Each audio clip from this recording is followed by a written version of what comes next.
안녕하세요. 소개받은 LG전자의 문효준입니다. 네, 저희 앞쪽에 이야기해 주신 부분들을 저희 회사에서 어떻게 이용하고 있는지를 조금 소개를 드릴 건데요. 그러기 위해서 우선 LG전자에서는 어떤 빅데이터 관련된 일들을 하고 있을까라는 부분을 먼저 이야기를 드리려고 합니다. LG전자는 많은 분들이 알고 계신 것처럼 제조회사고요. 그 제조회사에서 만들다 보니 공장에서 생산 라인에서 만들어지는 데이터를 기반으로 빅데이터 분석을 하거나 그리고 생산 제품이 만들어지면 고객이 실제로 사용하면 사용성 데이터, 그리고 온라인에서 고객들이 한 제품에 대해서 나는 이 제품이 마음에 들어요, 혹은 마음에 들지 않아요 라고 하는 모든 그 사용자들의 리뷰나 이런 글들을 가지고 와서 텍스트 분석을 하기도 하고요, 그리고 감성 분석을 하기도 하고, 여러 가지 콜센터나 기타 등등 외부에서 혹은 내부에서 만들어지는 데이터를 기반으로 저희 LG전자에 있는 제품들이 더더욱더 고객에게 좋은 것들로 만들어질 수 있도록 또 다른 인사이트를 찾는 작업들을 하는 조직이고요. 그 중에서 저희가 오늘 그 클라우드 상에 올라가 있는 빅데이터 시스템 중에서 이쪽에서 LG전자에서는 어떠한 방법을 통해서 그 머신러닝을 하고 있는 건지 부분을 좀 설명드리고자 합니다. 네, 앞쪽에서 많이 이야기를 해주셨고, 그래서 이제 전체 제가 훑지는 않을 것 같은데요. 우선 데이터를 분석하기 위해서는 데이터를 가지고 와서 어떤 내용인지 보고, 모델링에 적합한 내용들이 보고, 어떠한 하이퍼 파라메터 값으로 튜닝을 했을 때 내가 원하는 모델 파일들을 만들어낼 수 있지라는 이런 일들을 하게 되는데, 이게 일회성으로 끝나면 참 해피해요. 큰 추가적인 에포트가 들진 않는데, 실제적으로 시간이 지나면 저희가 학습했던 모델은 과거의 내역이기 때문에 정확성이 점점점 떨어지게 돼요. 그래서 저희는 트레이닝을 계속 할 수밖에 없고요, 모델링도 지속적으로 할 수밖에 없습니다. 새로운 모델도 계속 나오기 때문에 모델 알고리즘을 이용을 하였을 때 더 좋은 성능을 낼 수 있는 부분들도 찾아내야 되고요. 네, 그런 일들을 하기 위해서 데이터 엔지니어와 사이언티스트들이 모여서 저희가 지금 일을 하고 있는데, 그렇게 하기 위해서 회사에 얘기했더니 좋은 서버를 줬어요. 좋은 서버 위에서, 빵빵한 서버 위에서, 노트북이 아니라 빵빵한 서버 있으니까 여기서 해봐 라고 해서 저희는 여기에서 이제 저희가 원하는 환경들을 다 세팅해서 이용을 실제로 분석을 시작을 했습니다. 앞쪽에 얘기해 주신 부분에 좀 비슷한 부분이긴 한데요, 하나의 PC 내에서 저희가 만들었음에도 불구하고 성능이 생각외로 잘 나오지 않는 거예요, 정확도도. 그렇다 보면 또 다른 테스트를 하든지 또 다른 하이퍼 파라메터 값을 통해서 튜닝을 하든, 혹은 신규 데이터로 저희가 생각하지 못한 데이터, 날씨 데이터는 온도만 쓰면 될 줄 알았는데 습도적인 부분에서도 영향을 준다 해서 습도도 가지고 오고, 또 다른 학습해야 되는 이런 에셋들이 더 늘어나게 되는 거예요. 그런 일들이 일어나게 되면 정해진 시간 내에 딜리버리 할 수가 없어요. 저희가 언제까지 이건 정확도를 만들어 드리겠습니다 라고 했음에도 불구하고 시간적인 여유가 되지 않는 문제가 발생하게 됩니다. 그래서 막 윗분들에게 이야기를 드리죠. 저희 이 서버로는 안 돼요 라고 해서 더 많은 서버들을 받게 됩니다. 네, 하지만 해당 서버들을 받았을 때 처음에는 너무 기뻤는데요, 이 서버들에 대해서 제가 하나하나 세팅을 하기 시작하니까 제가 하고 싶어 하는 것들은 모델링인데, 모델링 고도화하는 작업인데 그런 작업들이 아니고 서버 세팅하다가 시간을 다 보내고 있어요. 서버들 하나하나 저희가 원하는 설정 잡고, 그 설정 잡았는 것들을 또 업데이트 하다 보니까 귀찮아서 저희는 안시블로 했는데요, 다른 배포하는 환경까지 다 만들어야 되고요. 그 배포를 했더니 지금 동작하고 있는 작업들이 도대체 언제 끝나는 건지를 알 수가 없는 거예요. 그래서 슬랙이나 여러 SMS나 이런 시스템을 기반으로 알럿을 받아서 그 다음 작업을 이제 해도 되는구나, 여유가 생겼구나, 혹은 장애가 발생했구나를 인지하게 됐고요.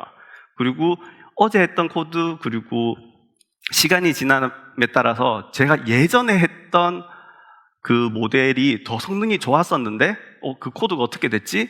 이런 것들을 확인하려면 이 내부에도 형상 관리라는 것들이 필요했습니다. 그런데 실제적으로 쓰다 보니까 모니터링적인 부분들이 또 걸리더라고요. 이게 산 넘어 산이라서 도대체 첫 번째 고비를 어떻게 넘기지? 하면서 저희는 계속 일을 힘들게 해왔습니다. 네. 두 번째 시련이 이렇게 저희가 힘들어하는 거니까 사람들을 많이 붙여주셨어요. 여러 분석하실 분들, 여러 개발하시는 분들 많이 붙여주셨는데, 그분들이 개발하는 환경들이 모든 사람들이 R로 모델링을 하면 좋은데 어떤 분은 파이썬, 어떤 분은 파이썬의 버전도 달라요. R을 사용함에도 불구하고 R에서 사용했던 선호하는 모델링 라이브러리가 다 달라요, 패키지들이. 그래서 이분들이 원하는 대로 서버들에 세팅을 하고 패키지를 설치를 했더니 저희가 알지 못하는 곳에서 호환성 이슈로 서버가 장애가 발생합니다. 그런데 저희가 앞서 이야기 드렸지만 저희 LG전자에서 빅데이터 분석 시스템을 만들어서 운영을 하고 있는데 이 프로젝트가 1년에 한 개 있으면 괜찮은데 정말 많이 있어요. 정말 다양한 부서에서 우리는 어떻게 모델링을 해야 되지? 우리 차례는 언제지? 우리에겐 자원을 안 줘? 이런 수많은 프로젝트들, 수많은 모델링을 하기 위한 공간이 이 상황에서는 안 되겠는데 라는 생각을 했습니다. 그래서 저희가 하나하나 좀 따져봤어요. 우리는 도대체 얼마만큼 많은 개발자들, 분석가들이 존재하는 거지? 그리고 프로젝트당 하나의 모델만 이용하는 건가? 라고 생각했는데 실제적으로는 모델링하는 부분들이 이쪽에는 아리마 모델을 사용하고요, 이쪽에는 CNN을 쓰면 더 좋을 것 같고요. 원하는 모델이 너무 다양해요. 똑같은 데이터를 봄에도 불구하고. 그리고 저희가 원하는 튜닝 값이 정말 뛰어난 분석가가 이게 정답이야 라고 하이퍼 파라메타를 찍어주면 좋겠지만 수많은 하이퍼 파라메타를 기준으로 모델 트레이닝을 많이 해봐서 정확도가 높은 것들을 찾아내는 작업들을, 그런 전이들을 할 수밖에 없고요. 그러면 그 많은 컴퓨팅 자원들을 개별 사람들에게 다 제공을 해줘야 되네? 모두가 해피할 정도로? 그러면 핵심적인 게 뭐냐? 여러 가지 환경 변수들에 대한 내용들을 우리가 자세히 알아야 되고 그 내용들을 개인마다 다 다른 알맞은 시스템을 갖춰줘야겠네? 물론 아무것도 쓰지 마시고 다 R로 사용하세요, R 패키지 이것만 사용하세요 라고 저희가 찍어드리면 되긴 하지만 그렇게 해서 실제로 원하는 아웃풋을 산출할 수 없으니 저희는 이런 개인화적인 부분들 그리고 버저닝 관련된 부분들을 생각했을 때 앞쪽에 얘기해 주신 컨테이너랑 그리고 도커 이미지를 처음에 이제 고려하게 되었습니다. 그렇게 되면 실제적으로 도커를 사용하니까 언어에 관련돼서 그리고 독립성이 다 보장이 되기 때문에 다른 분석하는 사람들만의 개발 환경들이 충돌이 나는 케이스가 없게 되고요. 그리고 도커 자체가 버저닝이 되잖아요. 그래서 이걸 기반으로 버저닝을 이용을 했고요. 그렇다 보니 동일한 환경에서 동일한 성능으로 사람들이 이용을 할 수 있게끔 되었습니다. 근데 저희가 이제 또 배포도 이제 수월해졌겠죠. 이 기반으로 처음에 만든 저희의 아키텍처고요. 저희가 원하는 수많은 잡들이 있습니다. 수많은 잡들을 저기에 보시면 심플 SQS를 기반으로 저희가 원하는 분석하고 싶은 사람들이 만들어 놓은 이미지, 도커 이미지들을 실행해 주세요 라고 막 요청을 하면 저쪽에 아래쪽에 있는 컨테이너 ECS 쪽에서 ECS를 1개 혹은 10개, 100개를 켜서 좀 적극적으로 저기에 있는 SQS에 있는 데이터들을 쭉 가지고 와서 사용을 하게 되는데요. 이런 식으로 사용을 하면 아시다시피 장애도 날 거 없고 다른 잡에다 영향을 주지도 않고 개별 ECS마다 독립적으로 학습을 트레이닝을 하기 위한 일들을 계속 할 수 있게 되고요. 그리고 이쪽에는 젠킨스를 이용했어요. 실제적으로 배치성 잡들을 동작을 하기 위해서 젠킨스를 이용을 했고요. 저희가 사용을 하다 보니까 어떤 데이터는 사내 데이터라서 클라우드에 올라가기 민감한데? 라는 케이스가 존재했고요. 그래서 클라우드에서 사용하는 데이터들은 보시는 것처럼 ECS 기반으로 SQS에서 다운받아서 처리를 하는 게 있었고요. 그리고 SQS 채널을 한 개 더 늘어서 온프레미스 버전에서 지금 SQS 또 다른 녀석을 가지고 또 계속 학습할 수 있게끔 하이브리드 형식으로 처음에 구성을 했었습니다. 네. 그리고 이렇게 해서 어느 정도 완성되었겠지라고 생각했는데 그럼에도 불구하고 우리가 하고 싶은 것들은 데이터 기반에서 인사이트를 찾기 위한 모델링인데 이 모델링 하는데 시간을 버리지 않고 모델링이 끝나는 시점도 알고 싶고 컨테이너를 신규로 더 올려도 되는지 안 되는지 모니터링도 하고 싶고 리소스 관리, 장애 관리 이런 모든 것들을 다 하고 싶은 거예요. 근데 조금 다른 부분이 하나 있는데 제가 모델링이 하나만 하면 끝납니다 아닌 현실 세계에서는 모델링을 여러 가지 알고리즘을 통해서 여러 번 해봐야 됩니다라는 말씀을 드렸는 것처럼 그 모델링하는 그 전체 플로우가 워크플로우로 만들어져야 되는 케이스가 많이 있어요. 데이터는 한 번만 가지고 왔는데도 불구하고 저희가 모델링을 병렬로 여러 개를 돌려야 되면 이거에 대한 워크플로우 관리를 통해서 실제적으로 그 개별 모델들이 만들어내는 스코어, 최적 스코어가 어떻게 되지? 그 스코어 중에서 베스트 모델은 뭐지? 어떤 알고리즘과 어떤 하이퍼 파라미터 했을 때 내가 원하는 것들을 다 알 수 있을까? 이 내용들을 CSV 파일로 다 떨어뜨려서 로고 하나하나 한 보셔도 돼요. 근데 이런 내용들을 다 취합해서 보려면 이 전체적인 이 구조를 워크플로우로 관리할 필요가 있고요. 이런 내용들을 전체 다 하려면 궁극적으로 컨테이너 관리가 필요한데 컨테이너를 어떻게 효과적으로 관리하지? 라는 부분에서 컨테이너에 있는 잘 관리해주는 녀석이 있죠. 쿠버네티스. 저희는 쿠버네티스를 이용해서 전체 시스템에 대해서 쭉 이제 개편하게 되었는데요. 컨테이너 서비스가 들어와서 가장 좋아하는 부분은 더 이상 SQS 같은 큐를 저희가 고려하지 않습니다. 그리고 개별 서버들이 어디에 붙어 있는지 자체를 저희는 고민하지 않아요. 서버가 장애 났는지, 혹은 지금 여유 자원이 있는지 저희는 전혀 신경 쓰지 않아요. 그냥 저희가 트레이닝 해야 될 잡이 하나 있으면 특정 포드에서 돌아가게 해주세요라고 저쪽에 그 쿠버네티스 마스터에게 그냥 던지기만 해요. 그러면 쿠버네티스 마스터가 자기가 가지고 있는 노드들 중에서 여유가 있는 녀석들에게 일을 할 수 있도록 자원 관리를 직접 해주고 있어요. 컨테이너들을. 이런 내용들을 저희가 초반에는 EKS를 쓰지 않았어요. AWS EKS를. 내부적으로 스택을 다 쌓아 올렸어요. 그러니까 초기에 설치하는 데부터 또 충돌이 있고 그 여러 가지 패키지 이슈들도 있고 그 쿠버네티스 마스터를 하나 구성을 했는데 마스터에 장애가 발생을 하니까 그 마스터 내부의 전체 그 흐름을 관장하고 있는 DB가 깨지면 저희가 복구할 방법도 없고, 그래서 알게 된 게 윗단에 있는 마스터는 무조건 클러스터링을 꼭 해서 장애에 대해서 항상 준비를 해야 되겠구나 라는 생각을 했는데, 저희는 EKS를 쓰니까 이 부분에 대해서 이 블랙박스가 돼버렸어요. 더 이상 고민하지 않고 EKS 내부적으로 마스터에 대한 헬스 체크부터 클러스터링 과정의 전체 부분을 다 관리를 해줘요. 저희는 항상 쿠버네티스의 마스터는 살아있다라고 하고 잡을 계속 던져줄 수 있게 되었어요. 그리고 내부적으로 저희가 필요한 노드들도 저희가 원하는 사이즈만큼 늘려주기만 하면, 리소스만 충분하다면 활용할 수 있게 되었고요.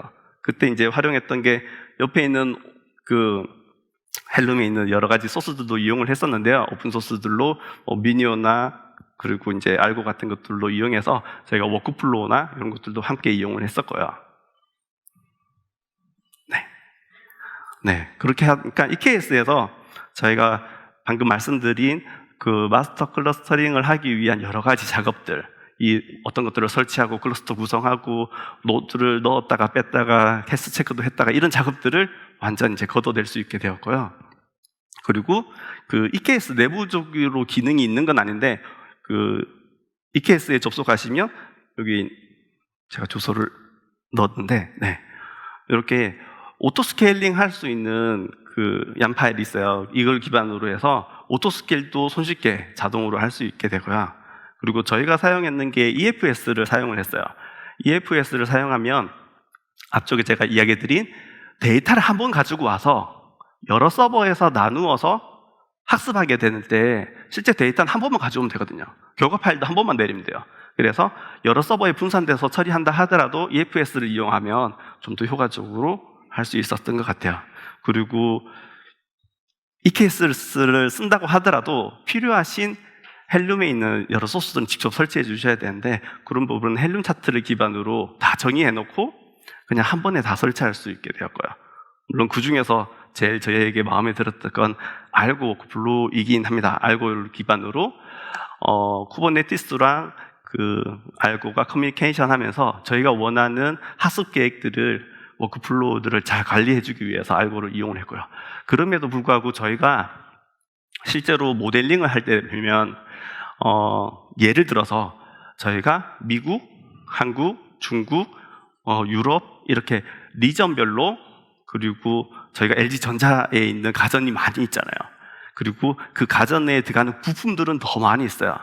그 부품들에 대해서 어느 나라에서 재고가 필요하지를 저희가 이제 예측하는 모델링을 했었는데, 이때 그 TV 안에 들어가는 부품들 한 10가지, 뭐 냉장고 안에 들어가는 거 10가지, 어디에 들어가는 거 10가지, 이렇게 여러 부품들이 여러 리전에서 필요한 것들을 저희가 모델링을 하기 위해서는 각 그 부품마다의 알고리즘이 2개만 있다고 하고, 이 알고리즘에 대한 하이퍼 파라메타들이 한 2-3개만 있다고 하더라도 곱하기 하면 수많은 모델링을 하나의 프로젝트를 위해 했어야 되는데, 저희가 위클리 단위로 하는 게 이 프로젝트만 한 8,000회 정도의 모델링을 해요.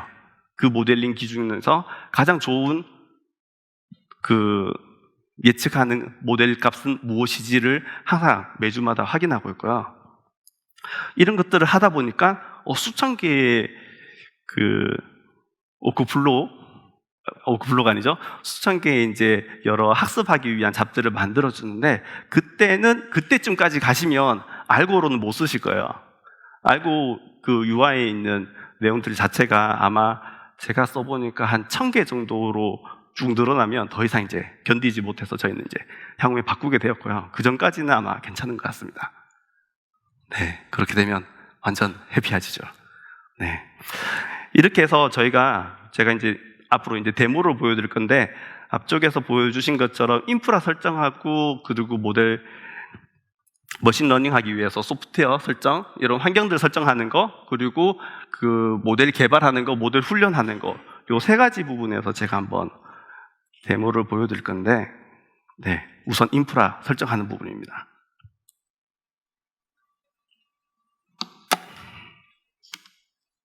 네, EKS를 이용하기 위해서 크리에이트하고 클러스터를 구성할 때 이름 적어주고, 노드는 저는 워커 노드를 최소 4개, 그리고 부하가 많이 되면 8개 정도까지 쓰겠습니다 라고 하고 이제 구성을 해주면, 이렇게 해당 그 EKS 클러스터가 생성이 돼요. 디플로이가 되고, 그게 만들어지게 되면 그 서버에다가 여러 가지 노드들이 막 추가가 되면서 다 지금 환경 세팅을 하고 있는 과정인데, 제가 지금 별도의 내용들을 많이 하지 않고 한 줄로 지금 EKS 시스템들을 다 세팅을 하는 거고요.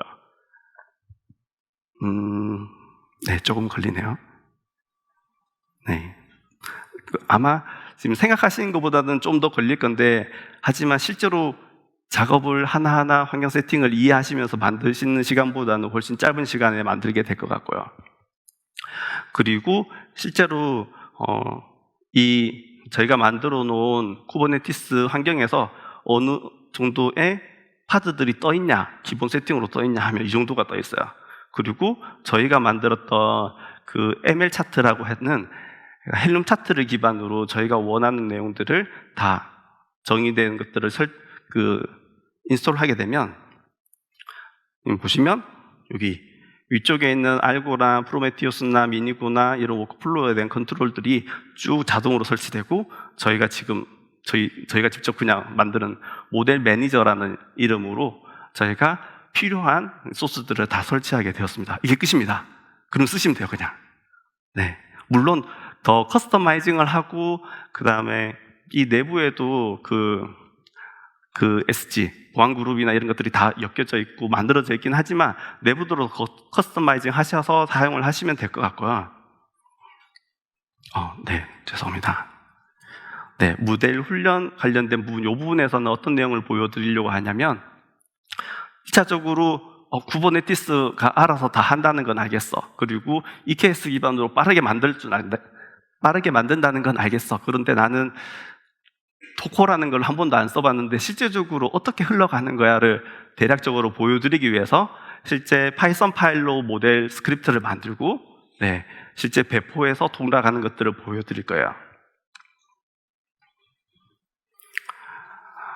네, 노드들이 4개가 붙어 있는 녀석에서, 네, 방금 전에 그 윤수찬님이 보여주신 스크립트 내용이랑 거의 유사해요. 그 핸드라이팅 하는 것들에 대해서 학습해서 인지할 수 있는 모델 스크립트인데요. 여기 있는 트레이닝 파일을 만들고 도커 파일에서 해당 트레이닝 파일을 참조해서 할 수 있도록 환경을 잡아주고요. 그러면 도커 이미지를 만들어서 빌드하고 얀 파일에서 실제 쿠버네티스에게 나는 내가 만든 도커 파일에 어떠한 명령으로 실행해주면 좋겠어. 그때 사용할 수 있는 CPU는 나는 이 정도 쓸 거고 메모리는 이렇게 사용할 거야 라고 하는 리미테이션을 만들고요. 그리고 실제 서버에다가 쿠버네티스에게 내가 만든 얀 파일을 던지게 됩니다. 그리고 실제 내가 만들었는 서버에서 쿠버네티스 환경에서 실제 돌아가는지를 확인하고 있는 중이고요. 실제 현재 배포 중인 거고요. 좀 있으면 아마 러닝 중으로 바뀔 겁니다. 제가 조금 스킵하면서 보여드릴게요. 러닝 중으로 들어가서 이제 쿠버네티스에서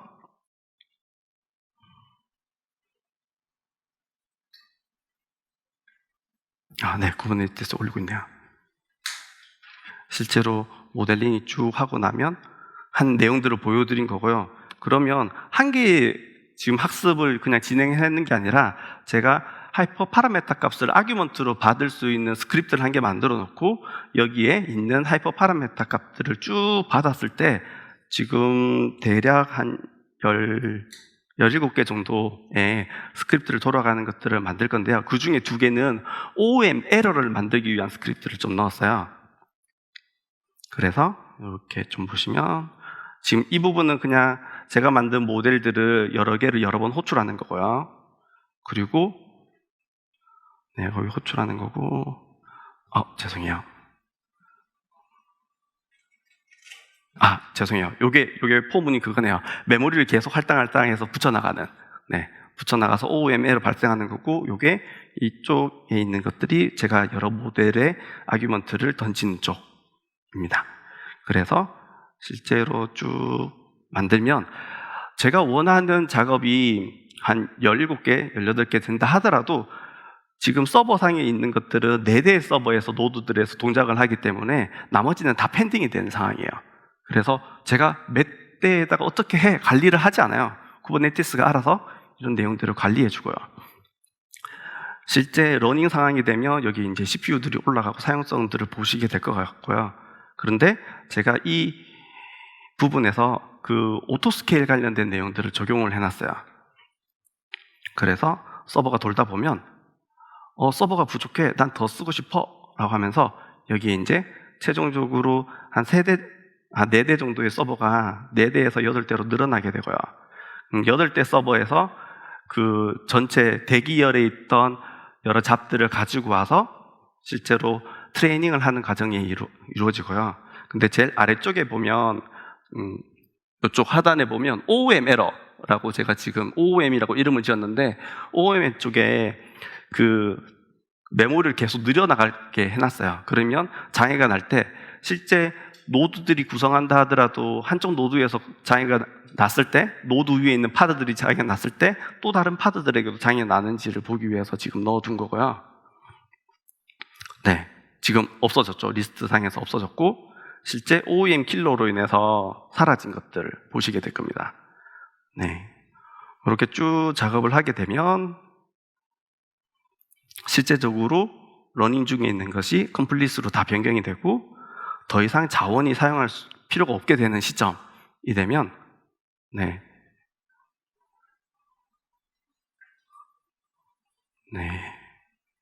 이렇게 실제 서버의 개수도 오토 스케일 아웃, 스케일 인 돼서 더 줄어들게 됩니다. 그러면 LG전자에서는 실제 수동으로 ECL 들어가서 직접 이렇게 다 쳐서 하고 있어? 라고 하면 저희는 이제 이렇게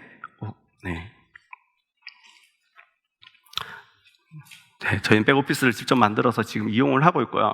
여기 있는 특정 프로그램에 들어가서 저희가 이 프로젝트에서는 어떠한 노드를 이용할래? 디폴트로 갈래? 그러면 이 실제로 작업했는 기간을 어느 정도 보관하고 있고 이걸 사용하기 위해서 트레이닝을 하기 위해서 어느 정도 스펙을 이용할래, 그리고 여기에는 인풋에서 전처리, 학습, 전체적인 워크플로우를 어떻게 관리할래 라는, 잠깐 지나가는데 이제 학습할 때도 여러 개의 학습 모델이 동시에 실행하는 것들을 예제로 이제 보여드릴 건데요. 실제로 런했는 상황입니다. 실행을 하고 나면 워크플로우 이력에 가보면 제가 기존에 설치했던 알고 기반으로 보면 알고에서 지금 개별 노드들이 어디에 구성되어 있고 파드가 어디에 구성되어 있는지 모르지만 저는 그 파드 하나를 찍어서 거기에 서버에 IP 치고 접속해서 보는 게 아니라 여기에서 바로 해당 시스템의 로그부터 시작을 해서 결과 내용들을 다 볼 수 있게 되고요. 이쪽에서 보시면 제가 처음에 어떤 프로젝트를 시작을 했고 인풋 파일을 가지고 와서 데이터를 처리해야 되는 부분들이 조금씩 다 다르게 돼요. 그러면 그 부분에 알맞게끔 그 파드들을 나누어서 분산으로 처리를 하고 그 처리했는 내용 중에서 1번, 3번을 가지고 와서 4번을, 1번, 2번을 가지고 와서 6번을 여러 가지 조합을 기반으로 모델링들을 해보는 거야. 제가 생각했던 주요하다고 생각하는 이런 피처들이 좀 다를 수도 있기 때문에 이런 여러 방법들을 통해서 학습들을 하고 학습했는 그 결과들을 다 이제 이런 로그들을 보는 거고, 학습했는 결과까지 이제 확인해서 최종 모델을 결과를 뽑아내는 것까지를 저희가 진행을 하고 있고요. 그러면 실제적으로 모델 파일이라고 하는 저희가 학습하고 나면 그 예측을 하기 위한 파일들이 떨어지잖아요. 그 파일들이 여기 이제 떨어져 있는 것들을 보게 되고요. 그 결과들을 이렇게 다운로드를 받든지 혹은 저희가 이제 이 예측했던 혹은 전처리했던 이 내용들을 모델링을 직접 바로 트레이닝도 할 수 있게끔 해놨어요. 주피터 같은 경우에는 혼자 쓰시는데 주피터 허브 기반으로 연결을 해서 쓰시면 저희가 내부적으로는 스토리지를 다 EFS로 다 연결했다고 말씀드렸잖아요. 그렇게 해서 실제 들어와서 내가 하고 있던 모델에서 요 값을 조금 변경해서 하고 싶어 하기 위해서 전체 처음부터 노트북에 가져와서 처음부터 작업하지 않고 이 상에서 바로 작업을 할 수 있도록 EKS 안에서 이렇게 구성을 했습니다. 제가 조금 빠르게 이야기를 드렸는데도 설명이 잘 됐는지 모르겠는데, 제가 모델링 관련해서 데이터 엔지니어로서 이런 시스템을 만들어갈 때 가장 크게 느끼는 부분은 모델이라는 것들이 변화성이 항상 있고 또 어떠한 부분에서는 개별 모델하는 담당자들마다의 커스터마이징 하는 부분이 너무 특화되어 있다 보니 이런 부분들을 다 팔로우를 해줘야 되는 것들이 항상 이루어져야겠구나라는 생각을 했어요. 그래서 이게 정답이야 라고 하는 것들이 어제의 정답이지 오늘의 정답이 아닌 경우들이 많이 있어서 지속적으로 엔지니어와 데이터 사이언티스트들이 함께 일을 해서 좀 모델링 일들을 해 나가야 된다고 생각을 했습니다. 요 다음은 이제 윤석찬님께 마이크 드리겠습니다. 감사합니다.